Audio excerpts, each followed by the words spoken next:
Muy buenos días, muchas bendiciones a todos los que nos acompañan estudiando la palabra de Dios.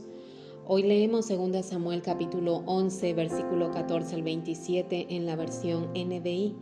El título es Dios ve todas las cosas. Dice así: a la mañana siguiente, David le escribió una carta a Joab y se la envió por medio de Urías. La carta decía: pongan a Urías al frente de la batalla donde la lucha sea más dura. Luego déjenlo solo para que lo hieran y lo maten. Por tanto, cuando Joab ya había sitiado la ciudad, puso a Urías donde sabía que estaban los defensores más aguerridos. Los de la ciudad salieron para enfrentarse a Joab, y entre los oficiales de David que cayeron en batalla también perdió la vida Urías el hitita. Entonces Joab envió a David un informe con todos los detalles del combate y le dio esta orden al mensajero: cuando hayas terminado de contarle al rey todos los pormenores del combate, tal vez se enoje y te pregunte: ¿por qué se acercaron tanto a la ciudad para atacarla? ¿Acaso no sabían que les dispararían desde la muralla? ¿Quién mató a Abimelech, hijo de Jerubeset? ¿No fue acaso una mujer la que arrojó una piedra de molino desde la muralla de Tebes y lo mató? ¿Por qué se acercaron tanto a la muralla? Pues si te hace estas preguntas, respóndele: también ha muerto Urías el hitita, siervo de su majestad.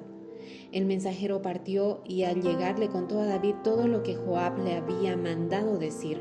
Los soldados enemigos estaban venciendo, dijo el mensajero, pero cuando nos atacaron a campo abierto pudimos rechazarlos hasta la entrada de la ciudad. Entonces los arqueros dispararon desde la muralla a los soldados de su majestad, de modo que murieron varios de los nuestros. También ha muerto Urías el hitita, siervo de su majestad. Entonces David le dijo al mensajero: dile a Joab de mi parte que no se aflija tanto por lo que ha pasado, pues la espada devora sin discriminar. Dile también que reanude el ataque contra la ciudad hasta destruirla. Cuando Betsabé se enteró de que Urías su esposo había muerto, hizo duelo por él. Después del luto, David mandó que se la llevaran al palacio y la tomó por esposa. Con el tiempo, ella le dio un hijo. Sin embargo, lo que David había hecho le desagradó al Señor. El pecado nos hunde más y más en el fango. Nos hace tocar fondo, a cometer cosas que tal vez dijimos: nunca lo haré. En este pasaje vimos que en la urgencia de ocultar el pecado, David hizo lo impensable, lo que nosotros no podríamos imaginar de él. Ordenó de una manera tan fría la muerte de Urías y fue insensible cuando envió la carta a Joab en las manos de Urías, donde se encontraba su sentencia de muerte. Tal vez juzguemos a David y digamos: pero ¿cómo Dios pudo perdonar a David? Sin embargo, todos estamos expuestos a esto. Cuando abrimos una ventana al pecado, podemos caer más profundo de lo que imaginamos. Es que comenzamos a ser un juguete de Satanás. Cuando leía este relato, me imaginaba que todo sucedió tan rápido que David no tuvo tiempo de darse cuenta de todo lo que estaba haciendo. Pero en realidad no fue así. Todos estos sucesos, entre que David vio a Betsabé, la tomó, quedó embarazada, y el intento de David de ocultar el pecado, sucedieron en un par de meses aproximadamente. David tuvo un par de meses para arrepentirse, pero en lugar de ello se hundía cada vez más.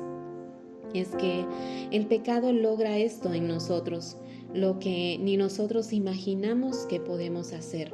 La cronología de los hechos nos hace ver cómo David, en vez de retroceder, avanzaba más y más. Sobre un error sumaba otro error.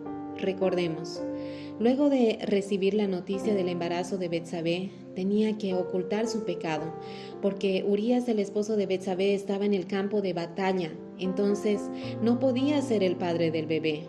Por lo tanto, David estaría en problemas si el pueblo se enteraba, y Betsabé podría ser apedreada. Entonces, desesperadamente intenta solucionarlo. Primero, envía a buscar a Urías por medio de Joab, sin revelarle el motivo. David quería que Urías al regresar goce de su esposa y así quedaría oculto el embarazo. Esa era la verdadera intención de David, pero Urías no fue a su casa, durmió a la puerta de la casa del rey. Cuando David le preguntó a Urías por qué no fue a su casa, su respuesta solo reflejó un carácter determinado. Él era un verdadero soldado. No quería disfrutar mientras el ejército estaba luchando. Incluso juró en nombre de David que no lo haría, demostrándole cuán leal era a su rey. Como fracasó en su primer intento, David lo invitó a comer y beber e hizo que se embriagara, con el fin que pase la noche en su casa con su esposa Betsabé. Pero Urías, una vez más, no fue a su casa. Como fracasó también en el segundo intento, a David no le quedó más opción que terminar con este problema de manera radical. Urías volvería al campo de batalla. Entonces David decidió enviar una carta a Joab y Urías sería el que llevaría la carta. Lo que decía la carta solo reflejaba el corazón endurecido de David. Le escribe a Joab, indicándole la posición que ocuparía Urías en el campo de batalla. Urías tenía que estar en la zona más peligrosa de la batalla. Y no solo eso, David dice que lo dejen solo. ¿Cuán duro fue David? De esta forma era inevitable la muerte de Urías.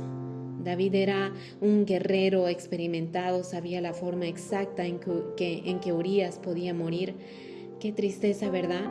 ¿Cómo es que el pecado nos hace tan diferentes a Dios? Dejamos de tener un corazón compasivo, misericordioso y amoroso, y lo irónico es que David se caracterizaba por tener este tipo de corazón. Es interesante cómo la Biblia no oculta nada. Es por eso que la Biblia es veraz. Todo lo que contiene es verdad. Los escritores pudieron haber omitido este evento, pero no fue así. Cualquier otra religión trataría de ocultar los errores de las personas que fueron parte de su libro sagrado, pero en este caso no. Es que Dios quiere enseñarnos hasta dónde el pecado nos hunde y las consecuencias que trae consigo. Si un hombre como David cayó, nosotros no estamos exentos de caer en pecado. No estamos libres de ninguna manera. Es por eso que Dios nos enseña a través de la vida de estos hombres cuán frágiles y susceptibles somos. A veces nos creemos fuertes y descuidamos nuestra relación con Dios, y es allí donde el diablo aprovecha y somos presa fácil. Cuando creemos que lo sabemos todo, es el inicio de la caída. Tenemos que ser conscientes que somos débiles y que sin una relación íntima con Dios estamos expuestos a caer. Nuestro desafío es tener un corazón enseñable que escuche la voz de Dios y del Espíritu Santo constantemente.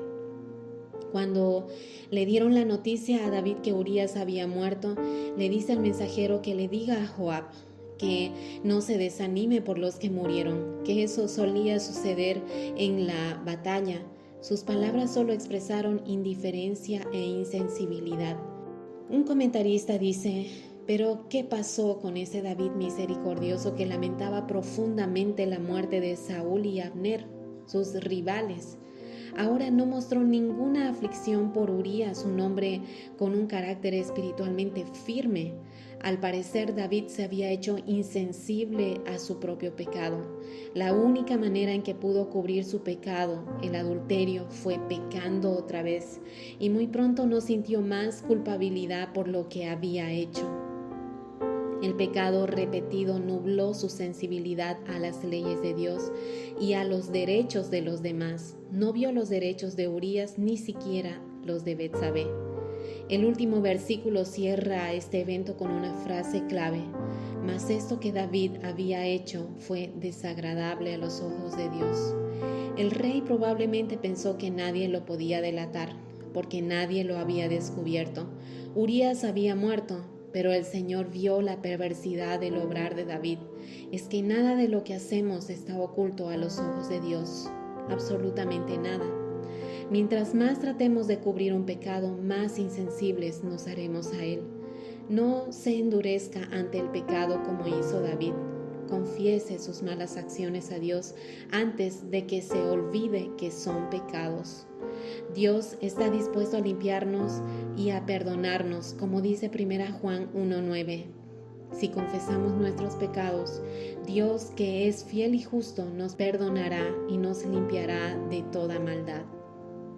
Papá, tu palabra es tan clara, no oculta nada, nos enseña, nos advierte.